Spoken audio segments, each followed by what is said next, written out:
Flash Info présenté par Georges Détidio. Bonjour Georges. Bonjour Babacar, bonjour à toutes et à tous. Plus de 1000 jeunes, c'est ce que compte mobiliser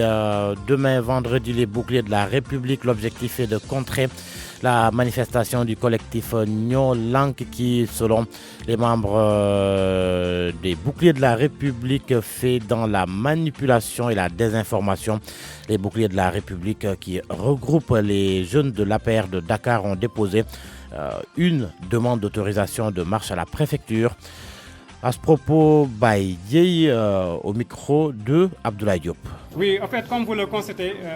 tout à l'heure, vous avez suivi avec nous que le collectif a déposé une demande de marche auprès de l'autorité administrative, notamment auprès du préfet de Dakar, pour permettre également à ses membres donc, du collectif de sortir et de manifester leur soutien d'abord au peuple sénégalais, mais également au président Macky Sall, à qui nous défendons énergiquement contre ces détracteurs et également ces membres de la société civile qui veulent mettre le pays à genoux. C'est ça que nous dénonçons et nous allons y aller jusqu'au bout. À cet effet, nous comptons mobiliser plus de 1000 jeunes pour en quelque sorte contrecarrer donc, ces faux politiciens, ces politiciens encouglés. Et je veux parler effectivement donc, des membres de la société civile qui ont perdu ce qu'on appelle le repère dans la marche de la société sénégalaise. Nous également, nous serons au niveau de la place de l'indépendance et nous serons également au palais de la République. Nous, oui, comme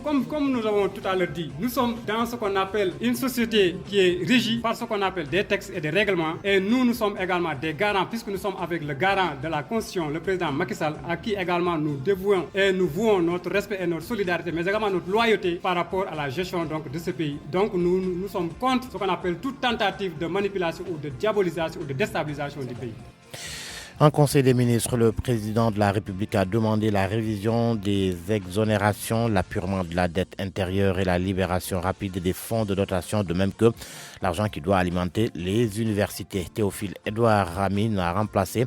Omar Sissé au fonds de soutien du secteur de l'énergie. Ange Mankabou remplace Ismaïla Gueye, donne comme coordinateur de la direction générale du secteur financier. Notez aussi qu'Antassar Diako a été remplacé par Aminata Sow à la délégation générale à la protection sociale et à la solidarité nationale. Elle était la directrice du Fonds national de crédit pour les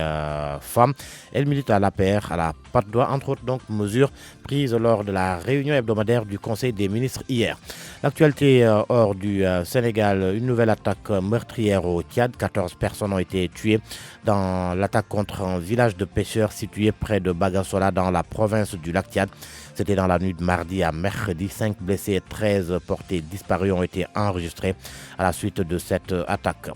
En sport, le Sénégal et la Gambie s'affrontent une seconde fois samedi à 16h au stade Lat Dior de Thiès. Les Lions se préparent à disputer le premier tour des qualifications de la CAN 2020. Le Sénégal n'a joué qu'une seule CAN, c'était en 2012 en Guinée équatoriale. Et nous parlons bien de la CAN féminine de football. Merci Georges pour ces infos tout à l'heure. RFM matin 6h04, nous jublu ci xabaar yi ci tënk ci wolof. ànd ceeg Mouhamed Ndiaye salaamaaleykum Mouhamed. waaleykum salaam Serigne Fall Babacar maa ngi leen nuyu bu baax a baax maa ngi nuyu waa Sénégal yi di rafetlu ni ñu àndee ak ñun ci RFM di leen ñaanal yeewu ci jàmm jukkib xabaaru suba si dañu koy doore ak li nga xam ne ñii di les boucliers de la République di ay ndaw yuy taxawu nguur gi pare ci langue googee fas nañu ko yéenee def nee nañu àjjuma ji di ñëw bëgg nañoo dajale lu ëpp junni ndaw ngir ñu daje ca place de l'Indépendance fa nga xam ne fa la ñoo lànk ñoo bañ bëgg a defee seen manifestation ngir di jébaane njëgu courant bi ñu yokk waaye it ñi ñu teg loxo ñu bàyyi leen ñoom it di les boucliers de la République nee nañu danañu dem foofee ñoom it amal fa manifestation ngir dal wane ñu seenu ànd ci réew mekk ni muy doxee démb la ñu ko xamle ñu déglu leeral yu gën a yaatu bàyyeekoo ci kenn ci ñoom les boucliers de la République mi ngi wuyoo ci turu Youssoufa Niang ci micro Abdoulaye Diop. ñoom ñu bëgg a ñëw bëgg a jël suñu réew mi def ko beneen réew fii réewu teranga la réewu jàmm la dund bii ñuy dund mooy dund bii ñun ñëpp ñu mën a tal di waxtaan suñu biir ñun ñëpp di préparer suñu ëllëg kon ñun appel boobu la ñuy def ne leen ñoom nañu dellu si waat ñu xam ne réew mi ñun ñëpp ñoo ko bokk ñu dal déglu autorité bi lu mu nangu ñu nangul ko suñ ko defee ñun ci loolu la ñuy tënk mais en tout cas daal ñun dinañ leen wan ne terrain bi moom ñun ñooy borom duo structure parti yi yëpp allié président Macky Sall ñoom ñëpp ñi ngi woo la jeunesse ñu mobiliser wu ñu faire face que ñun dañu fal benn président bu ñuy wax le président Macky Sall bëgg ko mu def bilan boo xam ne kenn mus ko fi def kon ñun souhaité wuñu coow souhaité wuñu xuloo bëgguñu laal kenn ndax ñun Sénégal yëpp dañ leen a nawloo def leen ne suñu bopp ndax dañoo jàpp ne ndaw réew mi ñoo mën a defar réew mi kon tey dañ leen di woo ñu def ne ñun dañoo demandé suñu demande de marche incha allah rabi buñ ñu ko autorisé ñu ngi woo suñu camarades yi nga xam ne ak suñu mbokk yi nga xam ne ñoo nekk dans les 4 départements de Dakar ñu def forte mobilisation xam ne réew mi suñu réew la te dañoo fal suñu président te ñun ñoo ko war a aar place de l'indépendance lañ bëgg a commencé dox ba buntu palais ñun suñu demande lañ def autorité bi lañ ko jox autorité mooy décider lan la ñuy def moom mooy nangu moom mooy bañ loolu suñu sañ-sañ mais ñun suñu sañ-sañ mooy on va mobiliser 1000 à 2000 personnes pour wane ne président Macky Sall ñun ñoo ko fal ñun ñoo ko yaar. ndajem conseil des ministres bi woon démb lu aju ci dogal yoo xam ne jël nañu ko fa bokk na ci njiit réew Macky Sall sàkku na daal ci ñi nga xamante ne ji des leen a teggil maanaam duñu fay li nga xam ne moo di impôt fii ci réew mi ñu daal di leen koy fayloo lu aju it ci entreprise yi ci réew mi te amel bor état bi ñu fexe ba ñu wàccoog bor boobee loolee bokk na ci dogal yi ñu fa jël li ñu naan fonds de dotation ñu fexe ba mu jàppandi waaye it koppar yi war a doxal université it ñu taxaw ci ba ñu mën a dox bañ a am benn jafe-jafe dogal beneen boobu jël nañ ko ci ndajam conseil des ministres ba woon bokk na ci Théophile Edouard Amine moo remplacé ki nga xamante ne ji moo di Oumar Cissé ca fonds de soutien du secteur de l'énergie Ange Mankabou rempil ki nga xamante ne ji moo di Ismaïla Gueye léegi mooy coordonnateur bu direction générale secteur financier leneen lu amit ne coppite ci réew meek ni muy doxe te tukkee démb ci ndajam conseil des ministres moo di Anta Sarr Diacko jëlee nañu ko ca délégation générale à la promotion sociale et la solidarité nationale ki nga xamante ne ji mooy Aminata Sow moo ko fa wut moom Aminata Sow nag moo ne woon jiital fonds national de crédit pour les femmes